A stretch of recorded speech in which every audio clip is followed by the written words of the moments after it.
Hello everyone, आज है 15 दिसंबर और आज इस वीडियो में हम बात करने जा रहे हैं इरडा के बारे में। 108 रुपये पर ये ट्रेड कर रहा है। आज 10% का लोअर सर्किट लगा है। मतलब कि अगर कोई बेचना भी चाहेगा तो भी नहीं बेच पाएगा क्योंकि कोई खरीदने को तैयार नहीं है।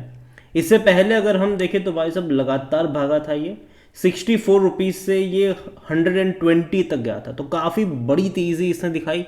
अब जाके गिरावट बन रही है और जब ये तेजी दिखा रहा था, इवन कल भी मैंने इसके ऊपर वीडियो बनाया था, उससे पहले भी मैंने इसके ऊपर वीडियो बनाया था कि भाई साहब 32 रुपये पर जो आईपीओ आया है, अगर वो 2 हफ्ते में 100 रुपये के ऊपर निकल जाता है तो भाई साहब जिन लोगों ने आईपीओ में अपना हिस्सा बेचा है वो इतने सस्ते दाम पर तो आईपीओ नहीं लेकर आते। तो जिस प्राइस पे था वो कहीं ना कहीं जस्टिफाई नहीं कर रहा था, ठीक है। और गिरावट भी एक्सपेक्टेड यहाँ पर थी क्योंकि अगर मैं इनके पीयर्स को कंपेयर भी करूँ तो इनके जो पीयर्स है उनके जो पी रेशियो है वो मुश्किल से आपको देखने को मिल रहे थे 10 के करीब, जबकि इसका पी रेशियो 25-26 तक चला गया। तो बात करेंगे वीडियो में उसके बारे में कि अभी जो गिरावट बनी है उसके क्या मायने हैं। देखिए, वीडियो को शुरू करो उससे पहले अगर आपने अभी तक चैनल को सब्सक्राइब नहीं किया है तो प्लीज़ अभी इसे सब्सक्राइब कर लीजिए क्योंकि आगे भी बहुत सारे वीडियोस हैं जो आपको काफ़ी ज़्यादा हेल्प करेंगे। देखो, कंपनी जो है वो अच्छी कंपनी है, बुरी कंपनी नहीं है, शानदार कंपनी है। 32 रुपये का इसका आईपीओ प्राइस था। लिस्टिंग के दिन 50 रुपये पर खुला था और क्लोज हुआ था 60 रुपये पर। उसके बाद अगर आप देखोगे तो थोड़ा सा कंसोलिडेट भी करा था ये। उसके बाद एकदम से तेज़ी दिखाई, इसने पैसा डबल कर दिया।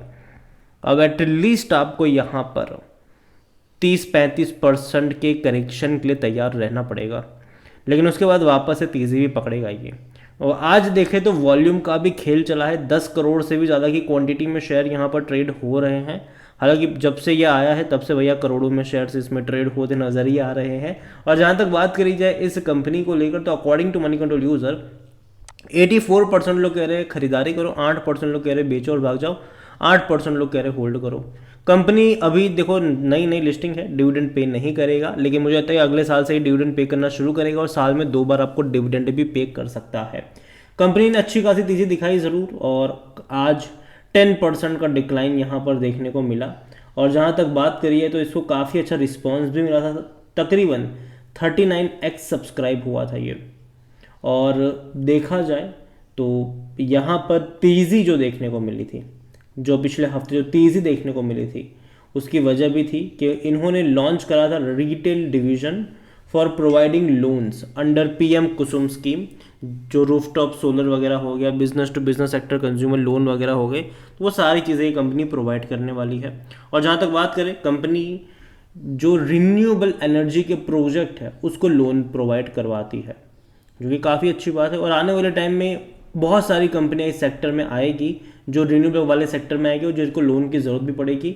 और जहाँ तक बात करें तो among power finance NBFC the company has the largest share of credit towards the R E sector other power finance corporation. यहाँ पर अगर आप देखोगे तो सोलार में इनका बड़ा बहुत जो लोन डिस्ट्रीब्यूशन है वो सोलार में भी इनका देखने को मिल रहा है। और वैल्यूएशन देखो, जो खेल चला था वो वैल्यूएशन का ही था। यहाँ पर 31 का पी हो चुका है, तो जाहिर सी बात है करेक्शन बनना था यहाँ पर, क्योंकि इसके कंपटीटर अगर हम देखें तो पीएफसी का जो पी है वो 9 से भी कम है।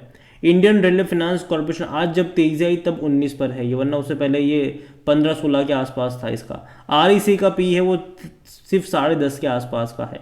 तो देखा जाए तो भाई साहब ये महंगा था कंपेयर टू बाकी इनके कंपटीटर्स से, उनके मुकाबले। सेक्टर पी 19 का है यहाँ पर। तो पहली चीज़ तो है कि जब तक इसका जो पी रेशियो है वो थोड़ा सा एडजस्ट नहीं हो जाता, एटलीस्ट इसका जो पी रेशियो है वो 22 से 24 के बीच में अगर जाएगा तो समझ लेना कि वहाँ से थोड़ा बहुत जो गिरावट है वो थम सकती है उस लेवल के आसपास जाने के बाद। और जहाँ इनके फिनेंशियल्स की तरफ नज़र करें तो कंपनी अच्छी है, कंपनी के प्रॉफिट्स अच्छे हैं। कंपनी क्वार्टरली तकरीबन 250 से 300 करोड़ का प्रॉफिट भी कर रही है। तो जाहिर सी बात है जो सरकारी कंपनी अच्छा प्रॉफिट करेगी वो सरकारी कंपनी अच्छा डिविडेंड भी पे करेगी। सेम एग्जांपल आप आईआरएफसी का भी ले लो या फिर रेल विकास निगम का भी ले लो। तो कहीं ना कहीं मुझे लगता है कि यहाँ पर भी आपको डिविडेंड पे आउट होते नज़र आ सकते हैं और साल में 2 बार डिविडेंड पे कर सकता है ये। रेवेन्यू भी तकरीबन 1100 करोड़ से ज़्यादा के ही देखने को मिल रहे हैं। और शेयर होल्डिंग की तरफ चले तो जो प्रमोटर है उनके पास 75% की होल्डिंग है। म्यूचुअल फंड के पास 3.94% की होल्डिंग है। अदर डोमेस्टिक इंस्टीट्यूशंस के पास 4.59 और एफआईज यहाँ पर 3.95% की होल्डिंग लेकर बैठे हुए हैं। रिटेल और अदर की मिलाकर 12.52% की होल्डिंग है, जिनमें से रिटेल इन्वेस्टर 12.41% की होल्डिंग लेकर बैठे हैं। देखिए ओवरऑल इरडा अगर मैं देखूँ तो कहीं ना कहीं ये गिरावट एक्सपेक्टेड थी, और देखो जब लगातार एक हफ्ते तक लगातार बहुत बड़ी तेज़ी दिखाई है तो एक दिन की गिरावट से शायद संतुष्ट नहीं होगा, ये कुछ दिन और गिरावट रह सकती है। और मुझे लगता है कि एटलीस्ट यहाँ पर आपको और फर्दर मतलब यहाँ से और फर्दर 20-22% के करेक्शन के लिए तैयार रहना पड़ेगा। उसके बाद कहीं ना कहीं एक स्टेबिलिटी ज़रूर लौटती हुई नजर आएगी, और जो मौके होंगे वो उसी लेवल के आसपास ही बनते नजर आएंगे। कंपनी खराब नहीं है, अगर ये गिरकर वापस से डबल डिजिट में चला भी जाता है तो वापस से इतना दमखम ज़रूर ये रखता है कि लॉन्ग टर्म में वापस से ट्रिपल डिजिट पे चला भी जाएगा। तो कहीं ना कहीं अभी शॉर्ट टर्म का जो पेन है वो डेफिनेटली एक्सपेक्टेड रहेगा, क्योंकि 32 रुपये भाई साहब लिस्टिंग प्राइस थी, ठीक है 32 रुपये लिस्टिंग प्राइस थी, 120 पे चला गया ये। तो अब ये सोचो कि भाई साहब जो लोग आईपीओ लेकर आए हैं वो इतने बेवकूफ़ भी नहीं है कि एकदम से बहुत ही इतने सस्ते वैल्यूएशन के ऊपर शेयर लेकर आए कि लिस्टिंग के बाद 120 पे चला जाए शेयर। इतना ज़्यादा डिस्काउंट प्राइस पे कोई आईपीओ लेकर नहीं आता। तो कहीं ना कहीं यहाँ पर एक्सपेक्टेड था कि गिरावट देखने को मिलेगी, और मिल भी है आज। और मैं यही कहूँगा कि यहाँ पर कंपनी बुरी नहीं है, लेकिन जो जो वैल्यूएशंस यहाँ पर चले गए थे वो यहाँ पर थोड़े से महंगे हो गए। लेकिन करेक्शन यहाँ पर आया है, थोड़ा सा और फर्दर करेक्शन आएगा, उसके बाद खरीदारी के भी अच्छे खासे जो मौके हैं वो यहाँ पर बनते हुए नज़र आ सकते हैं। लेकिन अभी नहीं, यहाँ से और फर्दर मुझे लगता है कि 20-22% के डिक्लाइन के बाद अच्छे खासे मौके बनेंगे। तो नज़र रखिए यहाँ पर। वीडियो को यहीं पे एंड करूँगा। पसंद आया हो तो लाइक करो, शेयर करो, चैनल अगर पहली बार हैं तो प्लीज़ सब्सक्राइब करें। और Indian renewable energy development agency limited IRDA के बारे में आप क्या सोचते हैं वो भी आप मुझे कमेंट में लिख के बता सकते हैं। Thank you.